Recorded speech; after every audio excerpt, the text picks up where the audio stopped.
algunos mensajecitos que estamos recibiendo. Dice, todos los días mando mensajes para Alberto Silva, para mí el mejor, y nunca los leen, dice Lidiche. No, todavía no se va, después va a decir que la culpa mía. Por si los que te seguimos sabemos quién sos, eso se llama envidia, dicen del buceo. Bueno, por algo que conté hoy. Quería opinar sobre los contenedores incendiados. Son los que se drogan, los que lo hacen, los veo todos los días, tengo un contenedor frente a mi casa. Bueno, muchos mensajes más, después los vamos a estar compartiendo, pero yo quiero ir ya rápidamente a otro sector de nuestro programa con Gabriel Romano. Gracias, Sergio. Es un gusto recibir a Pablo Cabrera, que es representante de los trabajadores en el directorio de ACE. Pablo, gracias por venir. ¿Qué tal? Estamos en un mes particular. El mes de febrero siempre es un mes, imagino, para ustedes de mucho trabajo, porque es el mes en el que se abre el corralito mutual y por lo tanto se puede hacer algo que el resto del año no puedes hacer, que es moverte, ¿no? La movilidad entre prestadores privados y también entre públicos y privados. ¿Cómo están viendo? Ya estamos casi en el final del proceso, en realidad está terminando febrero. ¿Cómo están viendo ustedes este mes de febrero? ¿Se está comportando la gente igual que históricamente lo ha hecho? Creo 2 o 3 elementos importantes a destacar. Uno, la baja movilidad que tiene la población usuaria del sistema. Y esto habla tal vez de las garantías que cada institución le está dando a sus usuarios y por lo tanto la movilidad es menor. Son números realmente chicos. Hay que esperar obviamente al pasarraya al final cuando se termine, pero los números son realmente bastante menores. También habla de que la movilidad de ACE hacia otro lugar es mínima, y esto es bueno porque habla de que estamos creciendo en el proceso de brindar calidad, de cómo el usuario ve a ACE, de la propuesta que tiene ACE a nivel sanitario, y esto creo que a nosotros nos hace bien. Y algo importante a destacar, que la movilidad general hacia ACE se da en un proceso del año, porque es hacia el único lugar donde se puede mover, claro, sin ser en el mes de febrero con el corralito. ¿Tienen los números ustedes del año anterior? No los tengo muy claros, pero sé que tuvimos un número superior en meses, por ejemplo, agosto, septiembre, porque la gente también opta por un servicio, se afilia a un servicio, el servicio privado no convence o no genera lo que es respuesta a las expectativas por las cuales se llega, y la posibilidad que tiene ese usuario de irse precisamente hacia ACE y no esperar al mes de febrero, claro, en particular para la movilidad. Entonces esto habla también de ciertas garantías a veces para la gente para poder optar por algo y después, si no tiene las respuestas, poder sí llegar al sector público que tiene una oferta que creo que es fundamental, y en esto desde el lugar de los trabajadores lo hablamos siempre y es importante.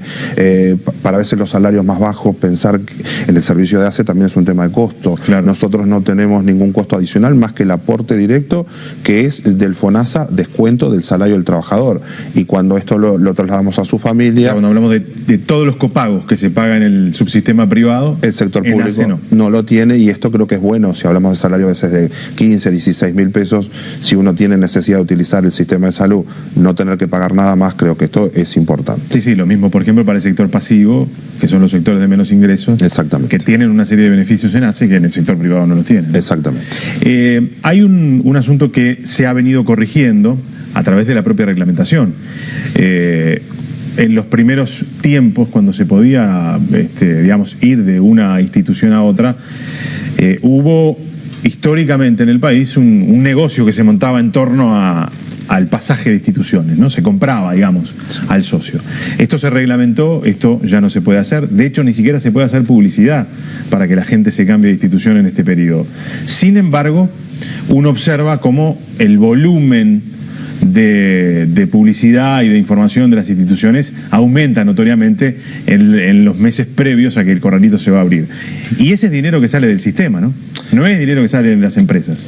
Bueno, eso es parte de la preocupación que nosotros visualizamos en este momento. Hay una alta inversión en el tema publicitario que tampoco coincide precisamente con la movilidad de los usuarios dentro del sistema. Hay una inversión importante que puede ser hasta tomada desde el lado informativo, que cada empresa tiene el derecho a informar como mejor entienda, pero cabe la casualidad que es en este mes donde la gente tiene que optar por la posibilidad o de mantenerse en el servicio que está o cambiarse si así lo entiende y si los tiempos legales lo permiten, porque después que uno opta por un determinado lugar se acotan las opciones después de movilidad también, pero son gastos realmente importantes, o por lo menos entendemos cuando la sustentabilidad del sistema es en base al FONASA. El FONASA es un fondo que se genera entre todas las partes, si hablamos de los trabajadores por un lado, del Estado por el otro y de los empresarios por el otro. Entonces hay que regular también de cómo se maneja lo que son este tipo de costos que son indirectos y sin embargo son altos, que todo este dinero se podría estar volcando también a lo que son prestaciones de los diferentes servicios, ¿no? Claro, yo sé que no es competencia de ACE probablemente, pero el FONASA vuelca a todo el sistema ¿cuántos millones de dólares por año? Estábamos hablando de cerca de 2.000 y pico de millones de dólares, ¿no? Y son cifras muy importantes. Yo ahora, lo que tengo que el Uruguay invierte en salud anualmente son un promedio de 4.000 millones de dólares, claro, con los otros prestadores, pero obviamente que gran parte la destina entre ACE y el servicio mutual. El problema es los controles que el FONASA realiza sobre esa inmensa masa de dinero que se distribuye en las instituciones. ¿Se hacen? ¿Existen? ¿Son controles que se hagan periódicamente con alguna sistematicidad? Porque es mucho dinero que se reparte como para dejar que cada uno lo gaste como quiera, ¿no?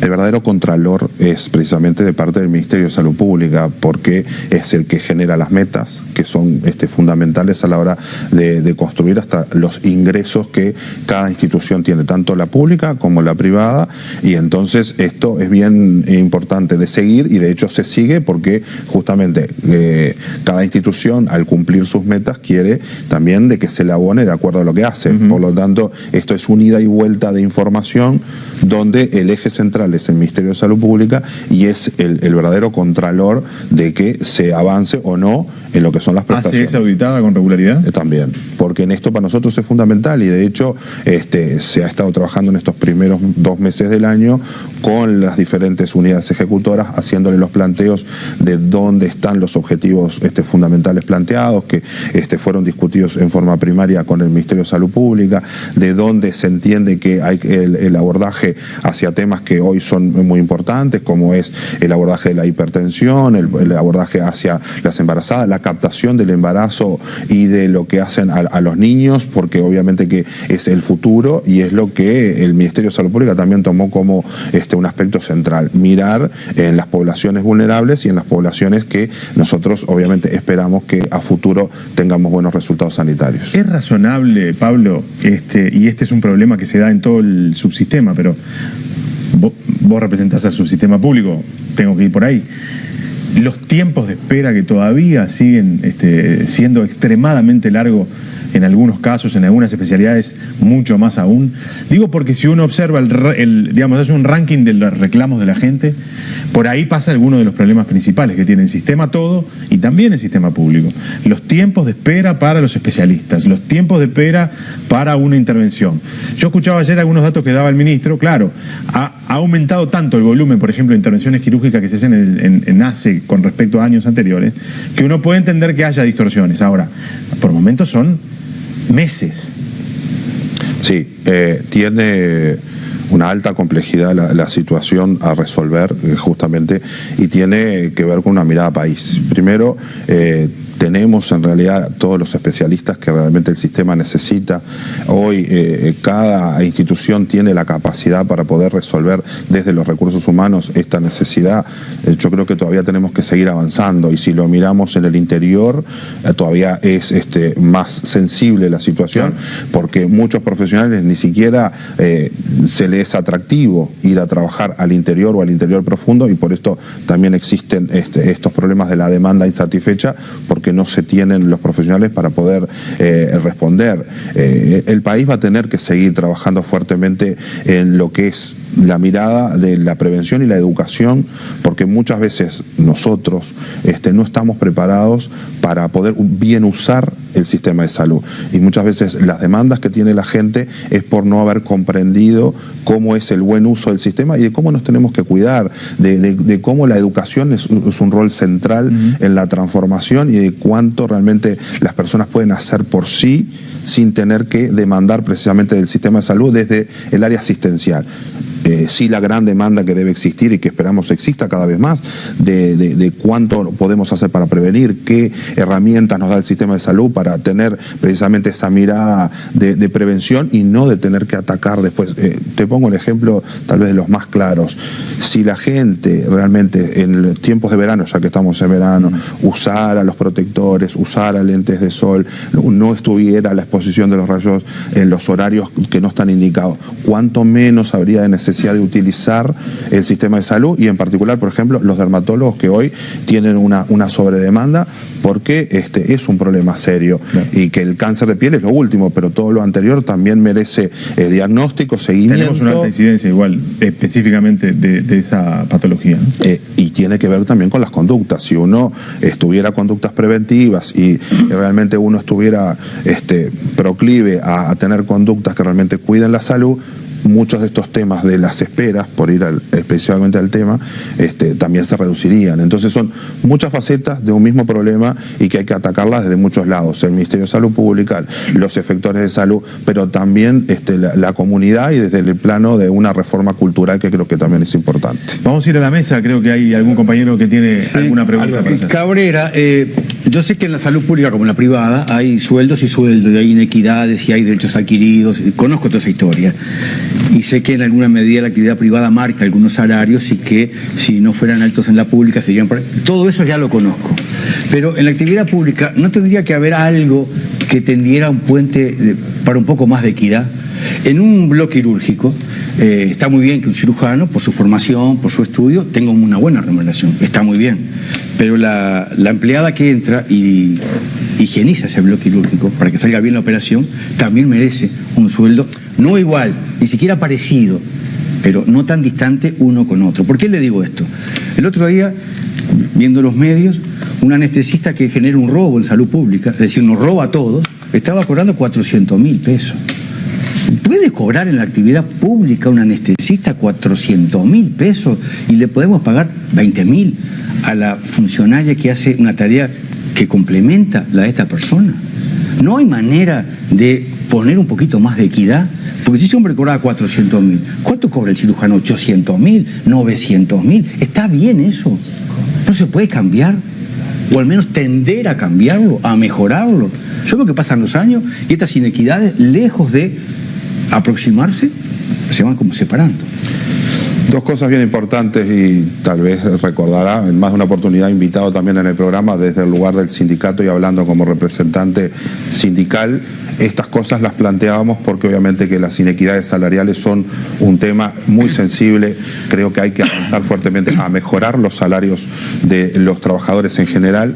El tema de la regulación y particularmente de los salarios de los profesionales es un gran tema donde la doctora Muniz, hoy presidenta de ACE, pero anteriormente como ministra de Salud Pública, también lo ponía sobre la mesa, porque obviamente cuando uno habla de 400, de 500, de 600, ya no importa si es el sector público o el privado, es el sistema el que está abordando el costo del tema salarial, porque esos cirujanos, esos anestesistas y en general profesionales que están atados a lo anestésico quirúrgico tienen salarios y muy buenos, pero creo que el país se merece una regulación mucho mayor y uno tendría que pensar que las distancias que precisamente se generan no podrían ser tales y que además el país no está en condiciones de abordar salarios de ese tenor, porque estamos hablando del Uruguay, estamos hablando de que los recursos se generan a través de los impuestos que aportan empresarios, trabajadores y el propio Estado. Y por lo tanto, en esa bolsa de dinero debería ser mejor repartida, donde que justamente ese compañero auxiliar de servicio, que sin ese compañero el bloque no puede funcionar, porque el cirujano puede venir, el anestesista puede venir, si el bloque está sucio no va a poder operar, necesita tener un salario mucho mejor del que tiene y tal vez pensar de que los profesionales sí obviamente deben de tener un salario acorde a la profesión, pero entendemos que muchas veces está bastante lejos de lo que la realidad del país, la realidad que tiene el Uruguay puede soportar. Y por eso a nosotros nos preocupa cómo vamos a seguir avanzando, porque los recursos son finitos y va a llegar un momento donde va a ser muy difícil. Y esta propia competencia llevó también a que muchos profesionales ni siquiera quieran trabajar, obviamente. Entonces, esto de las esperas tiene que ver con que hay profesionales que no los tenemos porque no le podemos pagar los salarios que a veces el mercado quiere dictaminar, y donde creo que también hay una discusión de fondo que el país tiene que dar, y obviamente el gobierno es el que tiene la responsabilidad de tomar algunas resoluciones. Pero hay un camino para que esto cambie. Yo hace años que vengo planteando estas cosas. Yo no veo ningún cambio. No veo que se vaya rumbo a. ¿Qué señal concreta hay para que de aquí a 10 años esta inequidad, que alguien cobre 800.000 pesos y alguien 20.000, no sea así? Es un disparate. Hoy no la hay. Y por eso la preocupación. Yo no me saco un saco y me pongo otro. Yo hoy, sentado en el directorio de ACE, sigo haciendo los mismos planteos de preocupación que teníamos cuando éramos presidente del sindicato, porque esto es una realidad, insisto, país, y nos preocupa por el país, porque en realidad hay que dar una respuesta que es muy diferente a la que actualmente hoy tenemos. Otra pregunta que te quería hacer, Pablo, con respecto a lo que pasó ayer. Ayer fue noticia que en el Parlamento estuvo presente el ministro y también ACE, y hubo dos temas fundamentales. Uno, el IMAE, que no sale para la zona norte, que estaría en Salto y no sale por un tema de presupuesto, más allá de otras alternativas que podría distorsionar el presupuesto, pero es básicamente un tema de presupuesto. Y el otro, un tema que probablemente termine en la justicia, que tiene que ver, por lo menos así lo dijo el diputado que hizo el llamado ayer a la comisión permanente, que tiene que ver con que hay una empresa que alquila ambulancia y la empresa es de 3 directores de hospitales. Digo, ¿cuál es tu visión? Porque se puede estar en la visión de acá no pasa nada, todo es legal, o en la visión crítica de decir esto es un disparate lo que están haciendo. Entonces, ¿cuál es la visión de Pablo Cabrera, que hace ese mix de hoy estar en el directorio, pero también fuiste sindicalista durante muchos años? Sí, primero de gran preocupación, porque estos temas en debate son temas altamente complejos. Desde que nosotros llegamos a la responsabilidad en el directorio, se solicitó por parte del propio directorio profundizar en parte de una información que creíamos que era bien importante para tener una opinión un poco más acabada. Estamos a la espera final de lo que es la respuesta del Tribunal de Cuentas, que creemos que es el específico, el que nos puede dar lo que puede ser aciertos o errores, y de acuerdo a ese informe hacer los cambios si es que hay que hacer cambios. Creo que la política que se tiene en el interior del país tiene estas complejidades también de, por ejemplo, el caso específico de Bella Unión, de muchas veces no contar con servicios, y que obviamente el único servicio que está es al que uno apela, y es la mirada más asistencial, y es desde donde se logró plantear en el Parlamento que la prioridad número 1 era lo asistencial. Entiendo que uno no puede estar en los dos lados. Si uno es hoy el director de la unidad ejecutora, es decir, el responsable de los gastos, obviamente no se puede adjudicar a sí mismo. Y creo que se han dado ya ejemplos de lo que nos ha sucedido en estos meses. Por ejemplo, dentro de la dirección del Hospital de Rosario, que fue un muy mal manejo, entendemos un tema de respeto para con ese director, porque en definitiva era un trabajador que por el tipo de nómina que tiene este tipo de empresas estaba en la lista, pero no es un empresario, y sin embargo él planteó su renuncia y se retiró, siendo un buen gestor en lo que era el Hospital de Rosario, y las complejidades que generó para poder resolverlo. Creo que en estas cosas hay que profundizar y mucho, y hay que tener una opinión basada siempre en el respeto, porque acá hablamos de nombres de personas, y cuando los nombres de las personas están en juego, creo que tener todas las cosas claras y actuar en consecuencia después de toda la información. Yo aún no tengo toda la información. Lo que sí, obviamente, no podemos auspiciar es que se esté de los dos lados del mostrador. Si uno es responsable de lo público, tiene que estar en lo público, y si en algún momento uno entiende que puede ayudar, porque también se puede ayudar desde el lugar, desde lo privado, y aportar, se está en lo privado. El convivir, la ley no lo permite, y creo que hasta un tema ético, que creo que es más allá de la ley, tampoco corresponde. ¿Y el IMAE? En el IMAE nosotros estuvimos visitando el hospital de Tacuarembó, y creemos que si hay que tomar una decisión, Tacuarembó está totalmente preparado para poder recibir lo que es la responsabilidad de dar una respuesta sanitaria en el norte del país. Ya lo ha hecho con otros temas, se está profundizando. Como centro de referencia. Como exactamente, creemos que... No un IMAE específicamente, pero sí un centro de referencia. Y perfectamente el tema cardiológico se podría, que es el que está preocupando hoy. Tacuarembó podría ser un lugar donde ya está realmente preparado, está en ACE, que para nosotros es muy importante porque también es hablar de la calidad de atención que seguimos propiciando y en el norte del país que nos preocupa y mucho. ¿Eso cuándo se va a resolver? Esto es un tema de decisión del Fondo Nacional de Recursos, del Ministerio de Salud Pública. Obviamente que nosotros estamos expectantes a las resoluciones que se toman del carácter político. Obviamente que si uno piensa en cómo son las condiciones y en el planteo de quien hoy es referente del Fondo Nacional de Recursos, hablar de los recursos precisamente hay que ser muy cauto, y la importancia que tiene de dar una respuesta en el norte del país, que eso creemos que es absolutamente necesario. Lo que no nos parece es que estemos peleando si Tacuarembó es alto. Lo importante es que el norte del país hoy tenga una respuesta sanitaria como no la tenía. Pablo, gracias por haber venido este mediodía. Vamos a seguir hablando seguramente. Con mucho gusto. Hacemos una pausa, señores, ya volvemos.